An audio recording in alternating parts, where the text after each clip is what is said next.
Imagine standing on the edge of a cliff, the wind howling in your ears, heart pounding in your chest. You're about to make a leap of faith into an unknown future. An exhilarating, albeit terrifying prospect, isn't it? This feeling, my friends, is fear. Fear, a natural human response, a survival instinct wired into our very being. Yet it's a double-edged sword. While it serves to protect us from harm, it can also prevent us from venturing into new territories, from reaching our full potential. Picture yourself once again on that cliff's edge. The wind, the pounding heart, the fear, they're all still there. But here's the twist. You leap. You leap despite the fear, not because it has vanished, but because you've chosen to face it. Just like the cliff jumper, we all have fears, but it's how we face them that defines us. Let's turn our attention to some real-life warriors who have battled fear and emerged victorious. Firstly, let's consider a life coach who once quivered at the thought of public speaking. Yes, that's right.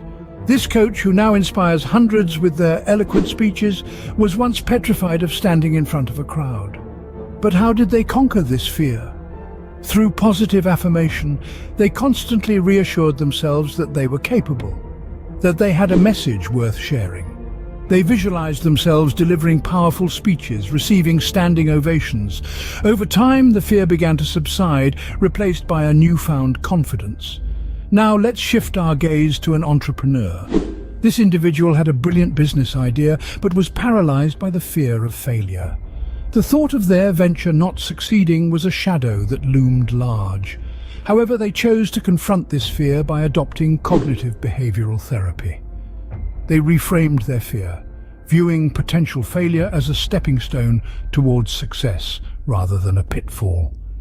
They learned to see each setback as an opportunity for growth, which eventually led to the establishment of a successful enterprise.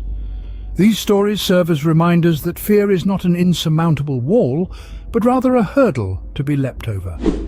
The strategies employed by these individuals, positive affirmation, visualization, and cognitive behavioral therapy, are tools we can all use to confront and conquer our own fears. These individuals are not superheroes. They are ordinary people who chose to face their fears head-on. Now it's time to arm you with strategies to take action through fear.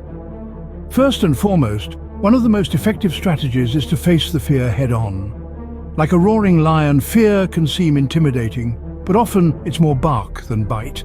It's like jumping into a cold pool. The initial shock may be uncomfortable, but soon your body adjusts and you find yourself swimming with ease. Then there's the power of positive affirmation and visualization. Often what we fear is not reality, but a distorted version of it. By affirmatively visualizing the outcome we desire, we can reshape our perception of reality. It's as if we're painting a new picture, one where we're the victorious hero, not the defeated victim. Furthermore, seeking professional help is not a sign of weakness, but rather an act of bravery. Therapists and life coaches can provide valuable tools to help you navigate through your fears.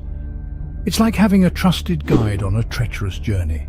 Lastly, remember that these strategies are not one-size-fits-all. Each person's fear is unique, and so the path to overcoming it must be personalized. It's like finding the right key for a lock.